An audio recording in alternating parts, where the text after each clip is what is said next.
Good day, great people, and welcome to Angie 24 News. More breaking news unveiling in a moment for your watching pleasure. So I want to bring in mathematical solution to the controversy of the section 134 of 1999 Constitution, subsection 2 precisely, which you can see is about INEC versus Nigeria. That is the subject matter today. The subject matter is this. Now, we're looking at the one-week election conducted last week, February 25th, 2023, presidential election. And the argument is on the 2022 Electoral Act, premised on Section 134, subsection 2 of the 1999 Constitution of the Federal Republic of Nigeria. It states, a candidate for an election to the office of the president can be deemed to have been duly elected where there have been more than two candidates for the election. He has the highest number of votes. This is constant. Cast at the election, and he has not less than 1/4, that's 25% of the vote cast at the election, each of at least 2/3 of all the states of the federation. That's 2 upon 3 times 36. 3 into 36 is 12. 12 times 2 is 24 states. That means you have to have 25% across 24 states of the 36 states. And this is the controversy where lawyers are, going back and forth. And the FCT, Abuja. And in mathematics is conjunctive, is a conjunction, is a must that must be done. Now let's go to page 2. Looking at and, the compulsory conjunctive logical legality, CCLL, is compulsory. It must be done. Now, our emphasis now is on the presidential result released according to INEC. Number 1, Tinubu APC had 12 states, 8,794,726 votes, and it has 25% spread across 24 states, according to INEC. Atiku PDP had 12 states. Votes cast for Atiku, 6,984,520 votes. It says it does not have 25% spread across 24 states. Obi, Labour Party, 11 states plus the FCT. Vote cast for him, 6,101,533. Then Kwankwaso had 1 state. Vote cast 1,496,687. Now, if you do the simple arithmetics, 12 plus 12 plus 11 plus 1 give it 36 states across Nigeria. These are the state 1 according to INEC. These 4 candidates. We had 18 candidates vie for the office of the president of the Federal Republic of Nigeria. Now, the uniqueness is have to do with FCT, the capital of Nigeria, Federal Capital Territory, Abuja. He said it's only Obi that had 25%. Other candidates could not meet 25%. Obi had 25% in the FCT. Okay, now let's go to page 3. Now let's look at the logic truth table. The true or value of this logic table is on the premise of true or false. It's either it is true or false on section 134, subsection 2 of the 1999 Constitution, which is what we have just, opened up here. We'll have to break it down into 2.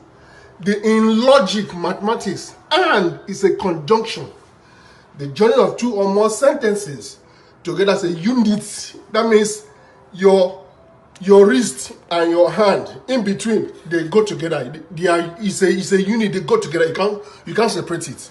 In logic, conjunction is a complex sentence that is true if and only if each of its components is true, else it is false, cannot stand.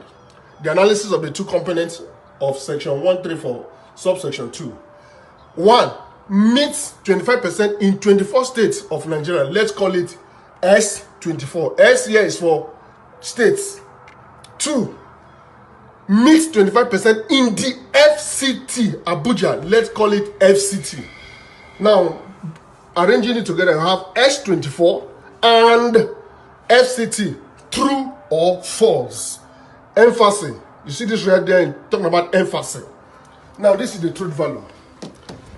The truth table of section 134, subsection 2. Now, we have it in these 3 columns. Column 1 is S24. Column 2 is FCT. Column 3 is both S24 and FCT. This is the column. Now, meets 25% across 24 states. True. You write true. Meets 25% in the FCT. True. Therefore, truth and truth is true.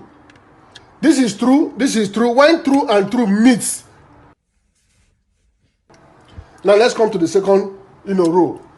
Meets 25% across 24 states. Not so. Does not meet it. You write accordingly. Since it meets it, you write true. It does not meet 25% in FCT, you write false. Now, truth and false is false.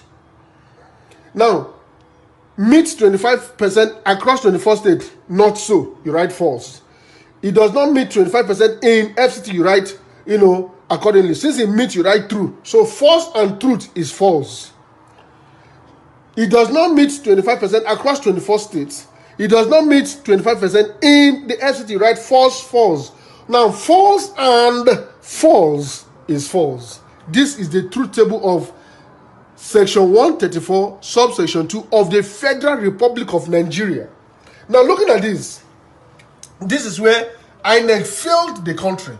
INEC plunged Nigeria into constitutional crisis, which is avoidable. Now, INEC is supposed to stand on this row. Truth, truth, truth. The true reflection of the Constitution of Nigeria. This second row is the first reflection of the Constitution of Nigeria by INEC. This is where INEC went and declared Tinubu as the president-elect, which is wrong. This is very, very wrong. Tinubu did not meet the constitutional requirement of 25% in the FCT.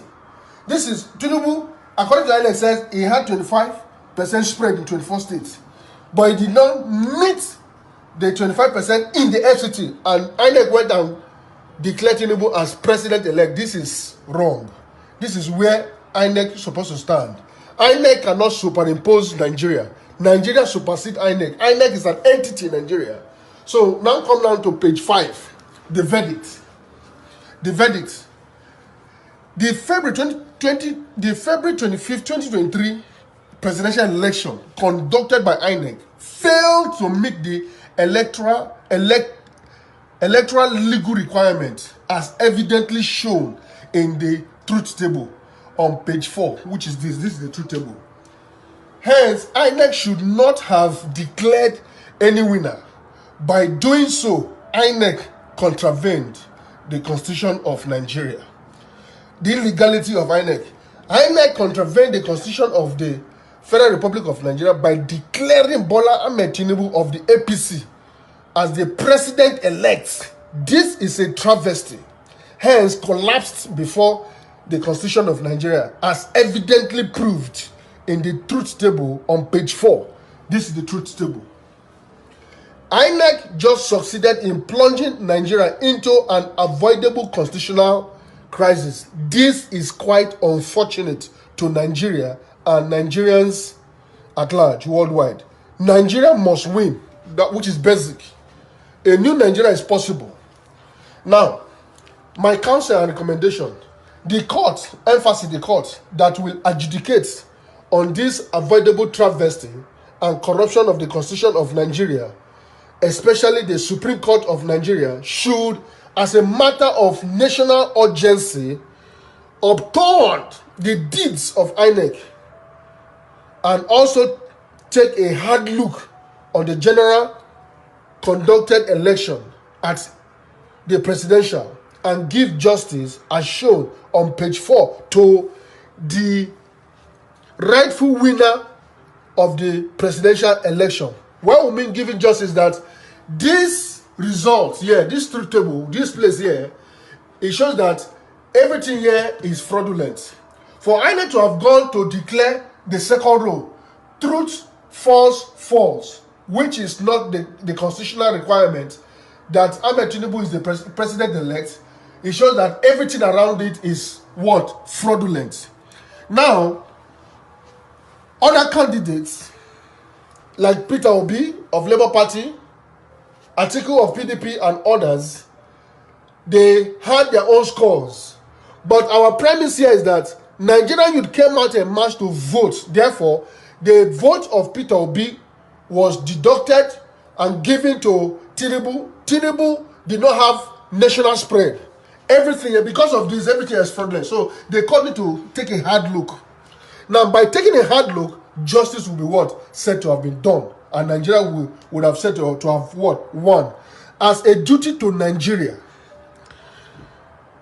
here, as Labour Party, Peter Obi, when we say Peter Obi here, Peter Obi officially, since Peter Obi won in the FCT, it shows that Peter Obi had indeed national spread beyond the 24. So they called me to take a hard look and let Nigeria win. INEC cannot win over Nigeria. Nigeria must win over INEC.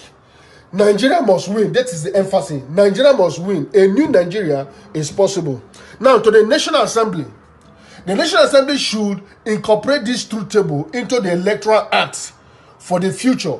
This truth table should be incorporated under this, Section 134, subsection 2 of the 1999 Constitution, to serve as a guideline to future INEC activities, because this is a blueprint. With this, there will be nothing like misconception or controversy with respect of the interpretation of Section 134, subsection 2 of the 1999 Constitution. With this, we can enter a new Nigeria.